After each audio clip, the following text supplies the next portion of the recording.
मनपा चुनावों की घोषणा हो चुकी है, उम्मीदवारों की घोषणा हो चुकी है और वही राजनीतिक हलचल भी अब तेज हो गई है। आपको बता दें कि यह चुनाव किसी भी राजनीतिक पार्टी के लिए आसान नहीं है और इसी सब के चलते उम्मीदवारों का चयन बहुत ही सोच समझ कर किया गया है और उसी सब के चलते प्रभाग 18 से भारतीय जनता पार्टी का अधिकृत उम्मीदवार के रूप में संजू श्रीवास्तव का नाम सामने आ रहा है।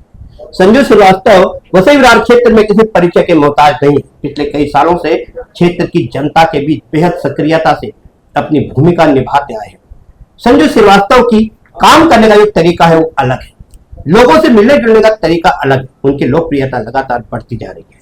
वहीं इन्हें सिर्फ प्रबल उम्मीदवार ही नहीं कहा जा रहा, भावी नगर सेवक के रूप में देखा जा रहा है। लोग लगातार इनसे जुड़ रहे हैं, इनका जन सैलाब इनके चुनाव प्रचार में दिखाई दे रहा है। हालांकि संजू श्रीवास्तव की भूमिका आगामी मनपा चुनाव में किस प्रकार की है, किस प्रकार की उनकी रणनीति है, किस प्रकार के मुद्दे हैं, साथ ही चुनावी चुनौतियां संभवतः क्या हो सकती है, तमाम सवालों का जवाब जानने के लिए बात करते हैं सीधे तौर पर भारतीय जनता पार्टी के अधिकृत उम्मीदवार संजू श्रीवास्तव। संजू जी नमस्कार।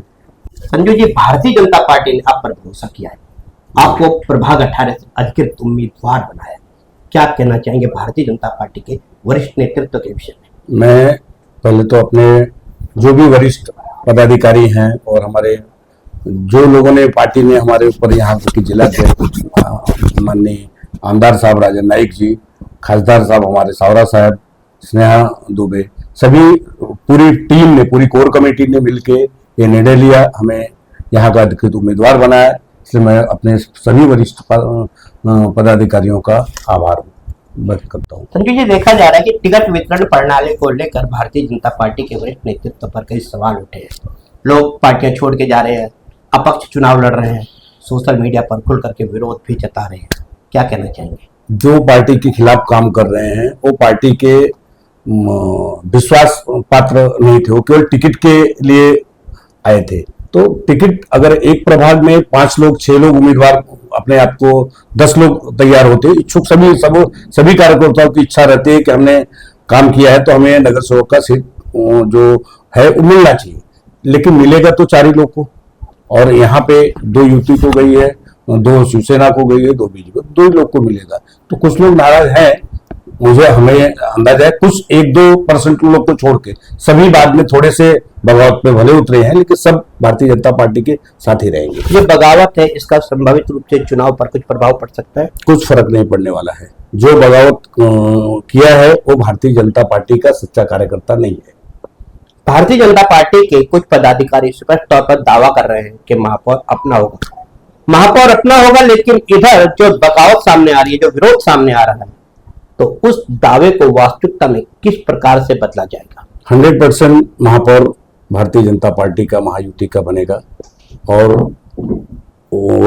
वरिष्ठ लोग निर्णय लेंगे कि किसे महापौर बनाया जाएगा। संजय जी, प्रभाग 18 से आप भारतीय जनता पार्टी के अधिकृत उम्मीदवार हो, प्रभाग 18 की स्थिति क्या है, कितने वोटर हैं और पैनल में कौन कौन है?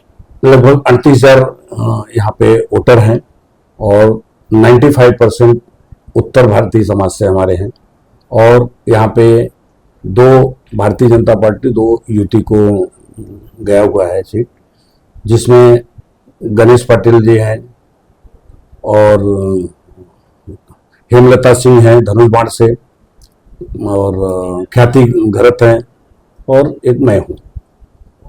पिछले कई सालों से सुना है आप अपने कार्य क्षेत्र में काफी सक्रिय रहे, आपने पिछले कुछ सालों के दौरान किस किस प्रकार के कार्य किए हैं जिनसे आम जनता को सीधे तौर पर लाभ? मैंने बहुत सामाजिक कार्य किया हूं और आपको बताना चाहता हूं इसी प्रभाग से मेरा महाराष्ट्र में स्टार्ट यहाँ से हुआ है। यहीं पे मेरे भक्ति धाम में एक रूम था, वो आज भी रूम है हमारे पास। वो हमारा पहला कदम नाला सोपारा में भक्ति धाम में संतोष भवन में मैंने किया हो, इसीलिए मैंने पहला तो ए प्रभाग चुना है और इस प्रभाग को जरूरत है, जरूरतमंद लोग हैं यहाँ पे, काफी लोग जरूरतमंद हैं। हमने अपने सामाजिक संगठनों और पार्टी के सहयोग से यहाँ पे काफी कार्य किया हुआ है, जैसे लाडली बहनों का फॉर्म लगभग हमारे यहाँ मुझे लग रहा है हजारों महिलाएं, मुख्यमंत्री जी ने जो फडणवीस साहब शिंदे साहब ने जो स्कीम चलाया, लाडली बहने का लोग ले रहे हैं। इसके बाद कोरोना काल में हमारी संस्था भारतीय जनता पार्टी के लोगों ने काफी लोगों को जितना हो सकता है सहयोग किया। हम नहीं बोलते कि कितना किया, लेकिन यहाँ की जनता को मालूम है कि हमने, हमारे संस्था के लोगों ने कितना लोगों का सहयोग किया हुआ है। और कई ऐसी चीजें हैं, जब भी जरूरत पड़े हमारे यहाँ हमने 3 एम्बुलेंस रखा है यहाँ के रहवासियों को फ्री। ऐसे कई सामाजिक कार्य है, वो बोलने की जरूरत नहीं, यहाँ की जनता खुद जान रही है, इसीलिए जनता यहाँ से हमसे जुड़ी हुई है। क्षेत्र में विशेष तौर पर किस किस प्रकार की समस्याएं हैं, क्योंकि लोग देखा जा रहा है नाली, सड़क, गटर जैसी मूलभूत आवश्यकताओं के अभाव में नारकीय जीवन जीने को मजबूर है, और कहीं ना कहीं ये चुनाव है तो तमाम समस्याओं के मद्देनजर लड़ा जा रहा है। क्या कहना चाहोगे? यहाँ पे समस्याएं बहुत है, क्योंकि पुराने जो भी नगर सेवक लोग थे यहाँ के विकास पे कभी ध्यान नहीं दिए। जैसे यहाँ के जो रहवासी हैं उनको कोई नगर सेवक या कोई आमदार, कोई खासदार से किसी से भोजन नहीं चाहिए। हाँ, यहाँ के लोग सक्षम है, कमाने खाने के लिए सक्षम है, वो कमा खा लेते हैं। उनको ये चाहिए कि जहाँ पे रहते हैं वहाँ कचरे की गाड़ी डेली आए, गटर से पानी का टाइमिंग रहे, पानी जितनी जरूरत है वो आए, लाइट अगर खराब है तो वो बने, रोड रास्ता, यही लोगों की इच्छा है। लेकिन इन लोगों ने उस पर भी कभी ध्यान नहीं दिया। चुनाव प्रचार अपने चरम पर है। माना जा रहा है कि जब भी आप प्रचार करते हैं लोगों का हुजूम उमड़ उमड़ के सामने आता है। प्रचार इस समय किस स्थिति में हो, कैसे चल रहा है? प्रचार शानदार चल रहा है। यहाँ की पब्लिक परिवर्तन लाना चाहती है, जिस तरह लोकसभा विधानसभा में परिवर्तन किया। 101% महानगर पालिका में, प्रभाग 18 में और पूरे वसई विरार नगर महापालिका में महायुति के लोग जीतेंगे। चुनावी चुनौतियों के विषय में क्या कहना चाहेंगे? क्या आपको लग रहा है कि चुनाव के दौरान कुछ चुनौतियां भी आपको देखने को आएंगी? चुनौतियों से हम लोग नहीं डरने वाले। भारतीय जनता पार्टी के लोग चुनौतियों से नहीं डरते हैं। ये रंग है, रंग में तो चुनौतियां आती जाते रहते हैं। अच्छा, कहा जाता है कि संजू श्रीवास्तव गुंडा है, अपराधी है, कई केस है संजू श्रीवास्तव पर।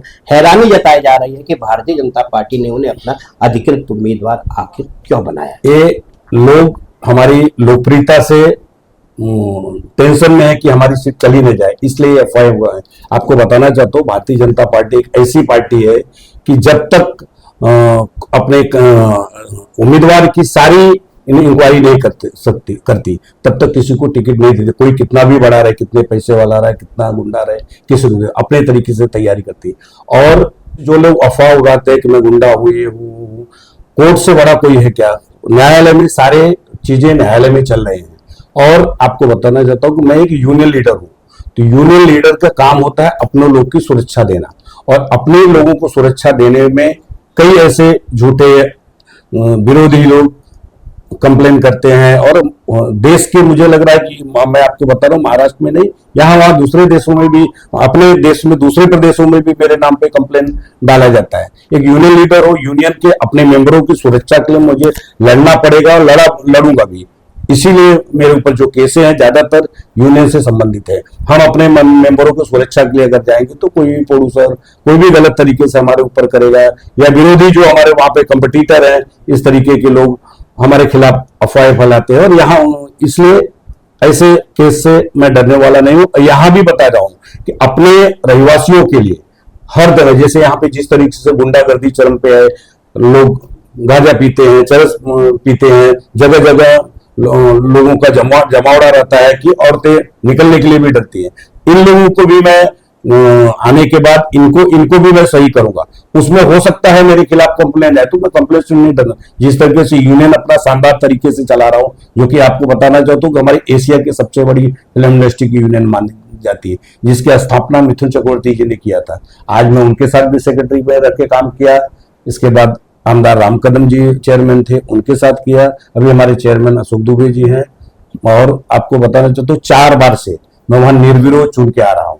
तो अगर वहां पे मेरी काबिलियत है तब लोग, नहीं तो एक छोटे से चुनाव में लोगों के खिलाफ लड़ सकते हैं। 4 बार से मैं निर्विरोध चुन के आ रहा हूं, तो कहीं ना कहीं वहां पे मैंने अच्छा कार्य किया हुआ है, इसलिए चुन के आ रहा हूं। आगामी मनपा चुनाव के मद्देनजर आप हमारे चैनल के माध्यम से आम जनता को क्या संदेश देना चाहते हैं? मैं आपके चैनल के द्वारा जनता को यही बोलूंगा कि जिस तरीके से लोकसभा विधानसभा में आपने परिवर्तन किया, महानगर पालिका में भी परिवर्तन करिए। और आपकी असुविधाओं को देखना हमारा फर्ज है। मैं छोटी छोटी जो भी आपके प्रॉब्लम्स है, हम चार नगर सेवक, अभी पहला आपको बता, पहला इस एक वार्ड में 1 नगर सेवक रहता था। भारतीय जनता पार्टी और महायुति की सरकार ने निर्णय लिया कि प्रभाग बनाए कि 4 उम्मीदवार हो। पहले तो वोटरों की संख्या, मतलब जो एक मतदान करते हो तो उनको 4 मतदान करना पड़ेगा। चारों मतदान 4 नगर सेवक आपके चुन के आते हैं, तो हम चारों मिलकर के एरिया के विकास के लिए ज्यादा से ज्यादा काम करो। खास करके छोटे छोटे रोड, गटर, पानी, कचरे की गाड़ी आ रही कि नहीं, पानी नियम से आ रहा है कि नहीं, जितनी जरूरत है क्या रही नहीं, यहाँ पे जितनी जरूरत है, लाइट खराब है, रोड, रास्ता, इन पे हमें ध्यान देना। और यही पब्लिक को चाहिए, किसी के घर के लिए कोई जरूरत नहीं है, सब हर आदमी यहाँ पे हमारा सक्षम है। लेकिन उनकी छोटे छोटे प्रॉब्लम्स होता है, बारिश में स्थिति खराब रहती है। आपको बताना चाहता हूँ कि यहाँ से अच्छे रोड, रास्ते उत्तर प्रदेश में, बिहार में हो चुके हैं। लेकिन यहाँ पे अगर हम रहने बोलने के लिए मुंबई में रहते हैं, लेकिन यहाँ पे जो स्थितियां हैं कि आपको पता ही है, आप देख भी सकते हैं प्रभाग में जाकर। एक अंतिम सवाल, जीत के प्रति कितने सुनिश्चित हो? 100%। धन्यवाद। आपने देखा किस तरह पे हमारे सारे सवालों का इन्होंने बेफिक्र होकर के जवाब दिया है। इन्होंने तमाम सवालों का भी जवाब दिया, वो खंडन किया कि आखिर उन्हें जो अपराधी कहा जाता है वो क्यों कहा जाता है, क्योंकि वह एशिया की सबसे बड़ी यूनियन के जिम्मेदार पदाधिकारी हैं और लोगों की आवाज उठाना इनका काम है। वो अब देखना यह होगा कि आने वाला समय अब किस प्रकार का होगा। जैसे जैसे चुनाव नजदीक आते जा रहे हैं, चुनावी मुहिम अब तेज होती जा रही है, चुनावी घटनाक्रम लगातार सामने आ रहे हैं। आगे आने वाला चुनाव किस प्रकार का होगा, किस तरह से इनका प्रचार होगा और क्या इस चुनाव का अंत होगा, तमाम सवालों का जवाब लेकर हम फिर आपके समक्ष हाजिर होंगे। तब तक के लिए इजाजत दीजिए। नमस्कार।